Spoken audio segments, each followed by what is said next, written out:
And let's begin this broadcast with all the updates coming in on the rescue and relief efforts that are underway. Hours after that particular incident happened of a massive flash flood, just wiping out buildings, wiping out an entire village full of locals, full of tourists. Many hours on, we still don't know exactly what the casualty count looks like, or for that matter, how many people could be under all of that rubble, under that debris. Now, in the night, all the more difficult for officials to continue with their rescue work. We'll get you all of those updates, but first, look at the videos that have come in. This is by far the most disturbing video that's emerged of the flash flood. Several buildings washed away along with people being swept in the flood waters. They're seen trying to make a run for it, but in a matter of seconds, the water is upon them.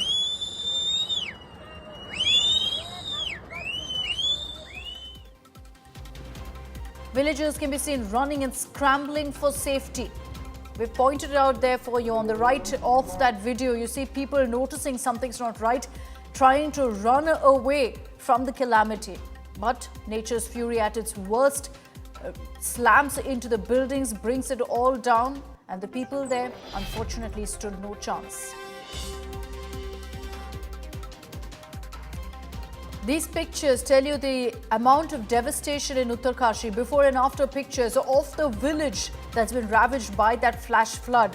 Before, you can see all of the buildings around the river, and after, most of it wiped out, the river swallowing most of the buildings in the village. And this video shows a car being washed away in flood waters. Those who shot this video, the onlookers, can be heard saying there are people in the car being swept away. Authorities still trying to confirm exactly where that vehicle is currently.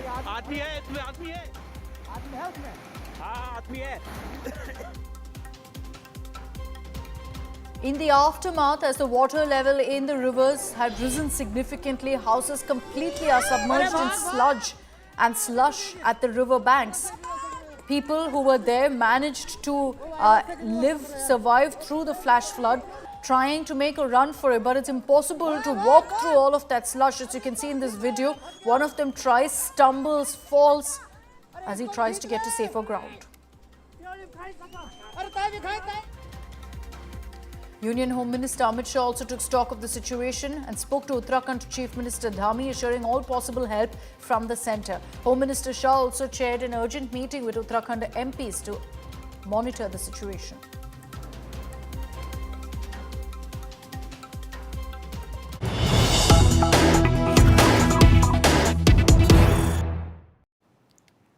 Now let's get you the latest updates coming in on the relief operations. What we can confirm for you is that 130 people have been rescued so far. The rescue operations are currently on in full swing. So you've got the ITBP, the Army, SDRF, NDRF all working right now around the clock to help as many people as they can, even in this pitch darkness. 11 army personnel are also missing after the flash flood, and that's because there was one army camp that's also been hit. Right now, the confirmation has come that 11 army personnel, this is including a JCO, are missing currently. 10 army soldiers, all reportedly part of the Rajputana Rifles. They are missing at this point. We're hoping that there will be some information as the rescue efforts continue on a war footing in these particular pockets. But mind you, it's pitch dark right now. There's a red alert in parts of Uttarakhand currently as well. So there is the torrential downpour that continues. All of this poses a huge challenge to the current operations that are underway. But despite that, personnel continuing to do everything they can to pull out people who are alive, stuck in that debris. And in this kind of a setup where you have a flash flood that's occurred, the entire area full of slush, time is of the essence. So it's a race against time to pull out as many people as they can. So many buildings are under that debris. It's impossible to locate in that heavy downpour and in the darkness. But let's tell you exactly what happened earlier today when that flash flood occurred, triggered reportedly by a cloudburst. Over 130 people have been rescued so far. Here's a quick roundup of all the developments on ground.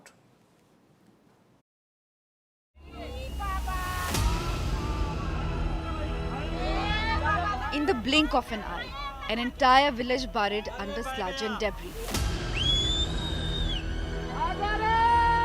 Uttarakhand is in the grip of a terrifying tragedy. A killer flash flood swallowed an entire village in seconds, turning Dharali village into a graveyard of rubble. Entire homes vanished under mounds of earth and silt, leaving no sign of life amidst the ruins. Another cloudburst was reported at the Sukhi top. The Harsal army camp has also been devastated by the flood. Before and after picture of Dharali in Harsal show the extent of the damage. Rescue teams are racing against time, digging through the sludge. One team of NDRF, 80 army personnel have reached Uttarkashi, while 4 army choppers are at standby. Today, at about 13:45 hours, a mudslide and a cloudburst hit Dharali village. Indian Army column located at Harsal post was the first to respond and reached the village within 10 minutes and commenced rescue operations. The column has about 150 personnel with specialized medical equipment, rescue equipment and doctors. Prime Minister Modi condoled the deaths and also spoke to Chief Minister Dhami, assuring centre's help to the state. Home Minister Amit Shah personally met state MPs, assuring all help possible, while government confirms that Home Minister is personally monitoring the situation. Chief Minister Dhami has set up a situation room and is overseeing the rescue operations. हमारी सेना के लोग NDRF, SDRF, आपदा प्रबंधन विभाग लगातार कोशिश कर रहा है कि हमारी सर्वोच्च प्राथमिकता है कि सभी को इस समय राहत की जाए, सभी को बचाया जाए और हर प्रकार से जान माल की सुरक्षा की जाए. As Uttarakhand reels under yet another nature's onslaught, the race is on to save those trapped beneath this mountain of debris. Bureau Report, India Today.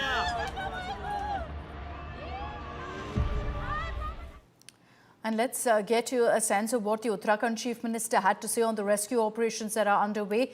The centre, state government have both assured that the situation is being closely monitored. All necessary assistance is being provided. The Uttarakhand Chief Minister too at this point has been unable to give us a sense of really the scale of the tragedy that we're talking about, in the sense of how many casualties, or for that matter, how many people could be trapped in that area. Listen into what the Chief Minister said. सभी लोगों को निकालने की कार्रवाई हो रही है, सुरक्षित स्थानों पर उनको पहुंचा दिया है. सभी इस प्रकार की जो व्यवस्थाएं वहां पर सेना और ITBP और SDRF के लोग मिलकर कर रहे हैं. हमारी प्राथमिकता है एक एक व्यक्ति जो उसमें फंसा है उन सबको बाहर निकाला जाए. जिन लोगों के साथ भी ये प्राकृतिक आपदा का सामना जो कर रहे हैं, सरकार उनके साथ खड़ी है. एक एक व्यक्ति के साथ सरकार हर व्यवस्था को आगे करेगी और उन सबके साथ जो सहयोग है हर प्रकार की सहायता करेगी. वहाँ पर पोस्टमार्टम इत्यादि अन्य जो हताहत हुए हैं उनका जल्दी से जल्दी जो भी अन्य व्यवस्थाएं होनी वो सब व्यवस्थाएं हम करेंगे. What's the current situation on ground? How are the rescue operations continuing despite all the challenges that I also highlighted, of it being dark, of the inclement weather as well in that particular area, which by the way is going to continue for the next 24 hours at least, going by the Met Department's forecast, which has issued a red alert for many parts of Uttarakhand. I'll bring in Ashutosh Mishra, who's headed as we speak to Dharali. We also have Ankit Sharma, who's joining us from Dehradun, both of whom will be getting us all of the updates on the current situation on ground. Remember that besides this particular location of Dharali, where you have this flash flood, what we're also showing you are images from Harsal. This is where the army camp is. There's nothing left of that camp itself, and that tells you the volume with which, in fact, the water flowed through this particular area when the flash flood had hit. And this really is the challenging part of an operation like this, because it's virtually impossible to track down locations. It's virtually impossible to trek through into an area that's filled with slush and sludge. I want to bring in Ankit and Ashutosh for more on this. Ankit, to you first. Any details that have really emerged on the scale of the tragedy? Ankit, do we have numbers, details of how many people perhaps could be stranded there? Yeah, the rescue operation is still on in the late hours of today's calamity after the cloudburst hit the, the area in Uttarkashi, and till now, 130 people have been rescued so far. It's a collective rescue of ITBP, Ninami, and SDRF. And in Harsal, the rescue operation is still going on to find out the missing army personnel in the second deluge which who went missing. Now, the question remains that how the operation is going to carry forward whole night, because it's 10 p.m. right now, and the rescue authorities are still working, and the operation is going to be followed for the whole night, and the gadgets have also been brought in. The various equipments are being deployed, whether it's Pelican light or Dragon light, and drones have been deployed which have night vision cameras, and there's a collective search, and this is going to be the massive mission of our country in today's time. That's right. Ankit, can you give us details also of who is a part right now of the rescue and relief efforts that are underway at those sites? And does it continue through the night, or is there a brief pause because of the challenges with regards to weather as well? Well, there's an update coming in from the Defense Department that nine are still missing out of the personnel who went missing during the deluge in Harsal Army Base Camp. Well, two have been recovered safely, and the rest of the operation is being conducted in Dharali area as well. And the whole operation is being carried out by the same IBX brigade, which was a part of Mana avalanche rescue mission, and we know how it carried operation in thick ice during those days in chilling winters. Now they have another challenge, which is monsoon fury, and how they are going to dig out the lives is going to be seen tomorrow. We are hoping that we will get bigger updates, because tonight is the night of waiting and very challenging for the security authorities, because there's a red alert for the next 3 hours, including Uttarkashi, and the deluge took place in two areas, and the flash flood has caused a tremendous devastation. The Indian Army, IBX Brigade, the ITBP, NDRF, SDRF, and the local government personnel are also together carrying out the joint search operation as of now. Okay, so joint operations that are underway right now, despite all of the challenges. As someone, of course, who covered the landslides in Wayanad last year, I can tell you that it's extremely challenging for our personnel on ground there with the harsh weather and also the conditions as they are, because it's virtually impossible for you to make heads or tails of what the location is, because the entire area is just swept away by all of this slush that you can't even see any of the remnants of the buildings anymore to get a sense of where you are. And so therefore, to actually identify which part to hunt in, which part to go ahead and dig through and find these buildings, hope for survivors, is extremely, extremely challenging. We're just keeping our fingers crossed, and let's all say a prayer tonight for all those people in the Dharali village and around, and hope that all of them are doing okay. The challenge also is that besides locals, it's also impossible to account for tourists. How do you know which tourists were there, who was not there, how many families were there? Virtually impossible really to identify all of the people who perhaps could have been there, to actually account for them. And that's why perhaps we'll never really actually understand the scale of the tragedy that's unfolding right now in Uttarakhand. With heavy rains forecast for tomorrow as well, we have to hope and pray that the situation doesn't worsen. There's no second cloudburst that is reported in any of these areas, hopefully. But we will track the latest that comes in. Ankit, thank you very much for getting us those details. He will be continuing to tell us all the latest updates.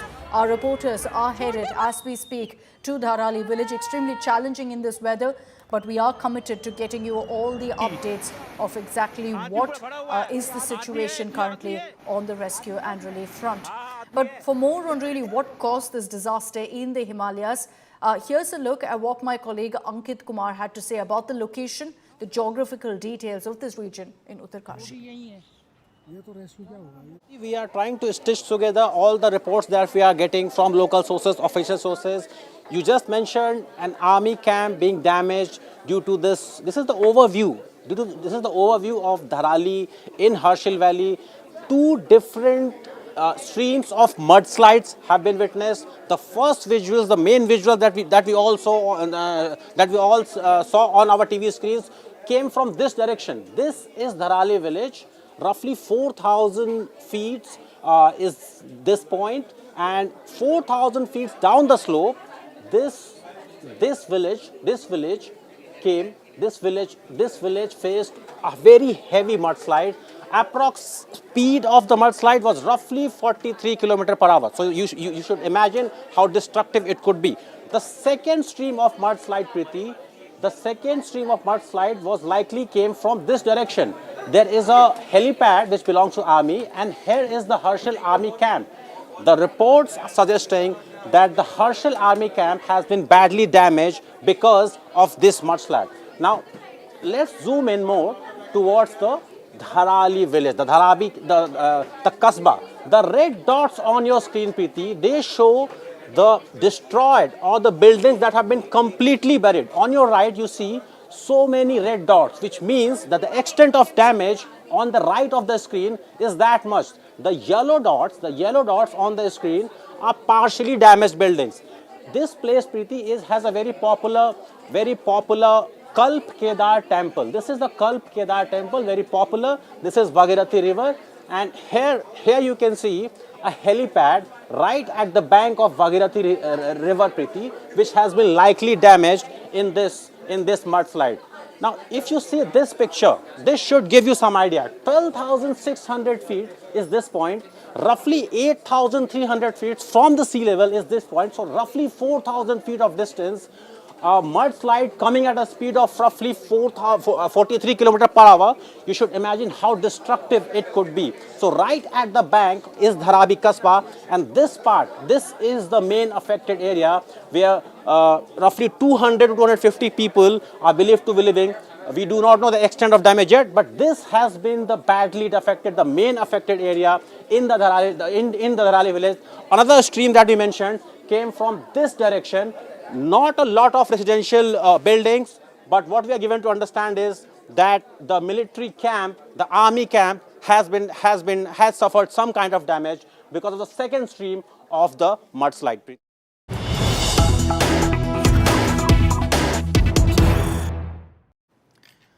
Okay, let's get you an update on the rescue efforts that are underway at the army camp that was swept away in the flash flood close to Dharali. We can confirm for you that out of the 11 missing army personnel, 2 have been found. They've been pulled to safety as well. So that number from 11 has now become 9.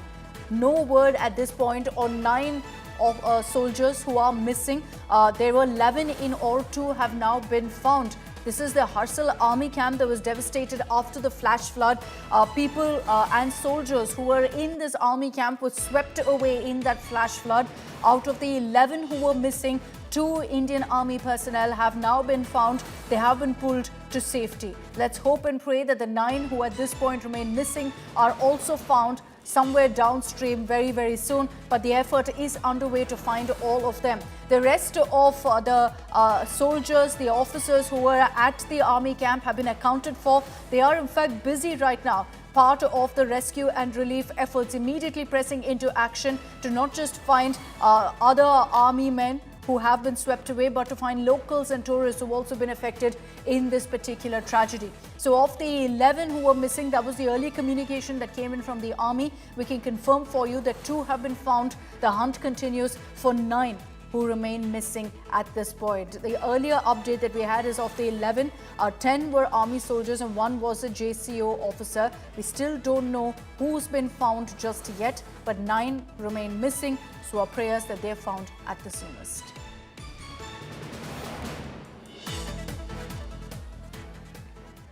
So we're going to continue getting you all the latest updates that come in on the Uttarakhand flash flood. Of course, all focus now is on the rescue and relief efforts. We'll be getting you ground reports very, very soon. But let's move on now and get you a report on Anil Ambani, the businessman who is in the ED lens currently. Questioned for over 8 hours at the ED office in Delhi, Anil Ambani is under the scanner over a 17,000 crore loan fraud case. Now, sources have told India Today that Anil Ambani, to most of the questions, told the Enforcement Directorate that he needs about 7 to 10 days to get the papers, to get the documents together. He's also maintained that all financial transactions were taken by the internal board and that he merely signed them off, essentially washing his hands of all of the allegations. There is a probability that the ED could go ahead and summon Anil Ambani yet again in another 7 to 10 days, because as he's claimed, he needs a few more days to get all the papers and documents together. Here are the details. ED mounts heat on businessman Anil Ambani. From Mumbai to the Enforcement Directorate headquarters in Delhi, the businessman is under direct agency scrutiny. Questioned under supervision of top-ranking ED officers, Anil Ambani is at the centre of an alleged high-stakes financial scandal. At the heart of the probe, a rupees 17,000 crore loan fraud. Investigators believe massive kickbacks may have been paid to banks to overlook glaring irregularities, and the proceeds may have been laundered. 39 banks have been served notices. The charge: silence, inaction and possible complicity with the loan fraud. The ED's line of questioning, accessed by India Today, is razor sharp. Why did Reliance Anil Dhirubhai Ambani Group companies approach Yes Bank between 2017 and 2019? Were loans sanctioned before approvals? Who backdated documents and why? Did funds flow to shell firms? Why did borrower firms share directors and addresses? Why was due diligence ignored? The heat doesn't stop there, and neither does the disreputable facts coming to the surface. A complex web of suspicious transactions and alleged financial misconduct. Loans sanctioned to Reliance ADAG-linked entities which were allegedly routed back to Yes Bank promoter firms between 2017 and 2019. At the bottom of it all lies the core question: did Anil Ambani's empire buy silence to suppress red flags? This isn't just a probe into financial misconduct, it's a storm aimed at the very heart of corporate governance. And this time, there may be no safe exits. Apart from Yes Bank, there's a total of 39 banks which are under the radar for not raising the defaults that were being carried out by the Reliance group of companies. That's exactly why we see this questioning that is now lasting for a long time. He appeared at around 11:30 before the Enforcement Directorate, and clearly it's going to be a long hour for him today. With video journalist Madan, this is Shreya Chatterjee for India Today. All right, that's all we have time for in this edition of News Track. Thanks very much for tuning in. On the